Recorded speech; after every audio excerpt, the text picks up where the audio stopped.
Hey guys, so today we're going to talk about the spending multiplier, okay? So this is basically all you need to know for Module 16. You don't need to read Module 16, just make sure you understand the spending multiplier, which we're going to talk about today, and how to calculate it and how it's used. So let's say, for example, that you find $100, okay? You find a $100 bill lying on the ground. That $100, there's really two things you can do with that $100. You could spend it, or you could save it. So for example, if you put 20 bucks of it in your savings account and then you spent $80, then you have now consumed $80 worth of products. And that kind of trade-off between what you spend and what you save is what's called your marginal propensity to consume and your marginal propensity to save. So for example, if you found that $100 and you spent $80, then your marginal propensity to consume would be 0.8.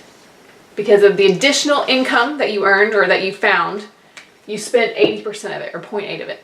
And then the 20 bucks that you put in your savings account, then your marginal propensity to save would be 0.2. Okay, so what these two topics are really talking about is for every additional dollar that you earn or for every additional income that you make, how much of it do you consume versus how much of it do you save? And so your marginal propensity to consume plus your marginal propensity to save is always going to equal 1, because you have two options. All the money that you get, you can either consume it, which basically means spend it, or you can save it. You can put in your savings account. So these two terms are always going to equal 1. So kind of what's the point of this? Why are we looking at marginal propensity to consume or marginal propensity to save? Well, the point of it is that all these two numbers, these two factors, they're going to affect GDP. Okay, every dollar that's spent in GDP is actually going to cause a ripple effect, and it's going to cause an even larger increase in GDP. And the amount that we find out how much larger it's going to be used by looking at these two terms. So let me give you an example. For example, let's say that the government spends $100, not $100, spends $10 million building a new school. Okay. So the contractor who built that new school for the government, when they spend that money, that's going to cause an initial increase in GDP of $10 million because it's government spending, okay? But now that contractor, he has that money, okay? Now he's going to save some of it, but then let's say he takes a portion of that money and he goes out and he buys a new truck, okay? So now we've had an increase in government spending, but then we've also had an increase in consumer spending because he bought a new truck. So then the auto dealer, he has some additional money now, and he might save some of it, but then he's going to consume something also. He might go out and buy a new computer. So then we have another increase in GDP when he buys that computer. And so you can see it could go on and on and on. The car dealer buys a computer, then the computer salesman might buy new shoes, then the shoe salesman might buy something else, and it's going to keep on going until eventually we're just going to get to where there's almost nothing left. We can't have any new increase. So all the money that's increasing, part of it is being saved, but part of it is being consumed or something is being bought, okay? So whenever someone increases government spending or increases any type of spending, it doesn't increase just by that initial amount.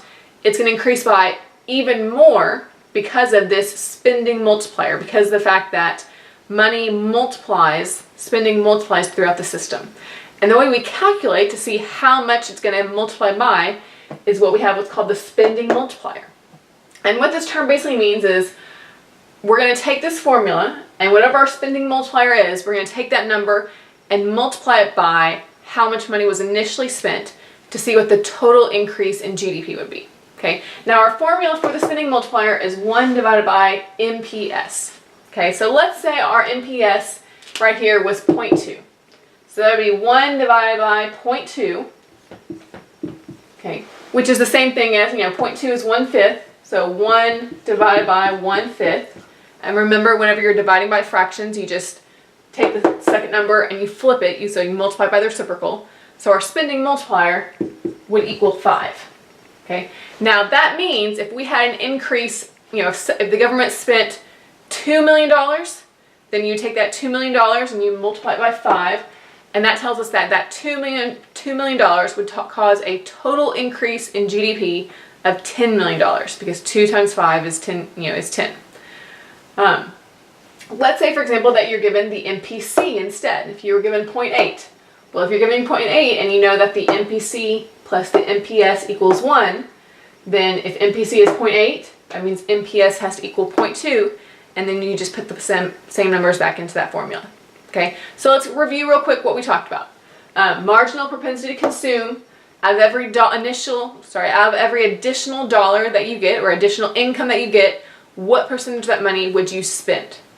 Marginal propensity to save, exact opposite. Out of every additional dollar that you get, or all the additional income that you get, how much of that money would you save instead? What portion would you save?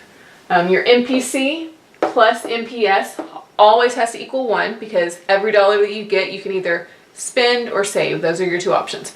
For our uses, we're forgetting about taxes. We're leaving taxes out. And then the spending multiplier is 1 divided by MPS. And so you either can, if you're given MPS, you can solve for the spending multiplier. Just divide by a fraction, so you flip the second fraction and multiply. Also, if you're just given MPC, you could also solve for the spending multiplier, because remember, MPC plus MPS equals 1. So if the MPC is 0.5, MPS is 0.5. If MPC is 0.1, MPS is 0.9. Okay? And then once you get your spending multiplier, the point of that number is that if you have an initial amount that the government spends or that a consumer spends, to see what the total amount of increase in GDP would be, you take whatever the initial amount was times the spending multiplier, and that's going to give you your total increase in GDP. So again, if our MPS was 0.2, then our spending multiplier would be 5. So for example, if I said a consumer spends $10, then that would actually, because of the spending multiplier, cause a total increase of $50. But usually the spending multiplier, you're going to use it when the government is spending money. When they're increasing spending, you're going to see what the total increase in GDP would be. One last thing to point out is what's called the tax multiplier. So just like GDP could increase because of increase in spending, it can also increase if the government cuts taxes, because now people have more money and they're going to spend that money. Now there's a fancy formula of MPC divided by MPS, but really all you need to know is that the tax multiplier is 1 less than the spending multiplier. So if your formula tells you that the spending multiplier is 5, then the tax multiplier is 4. If the spending multiplier is 2, the tax multiplier is 1.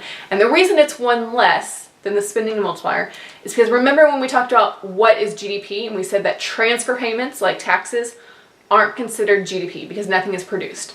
So that initial increase in revenue going back to citizens, the cut in taxes, that would not be included in GDP, and that's why we subtract 1. But everything else, everything that it's multiplied by, when people get that money back in their taxes and they buy stuff with it, that is included in GDP. Okay, so the initial cut in taxes isn't GDP, but everything else is. So that's why we do 1 minus the spending multiplier, gives us our tax multiplier. Okay, well that's all I've got for the spending multiplier. And there are some practice problems I'm going to give Miss Lance a link to that I would like y'all to complete, just to make sure you understand MPC and MPS and how to solve those. And I will see y'all later this week, I believe, for a video about fiscal policy. So I'll talk to y'all later. Bye guys.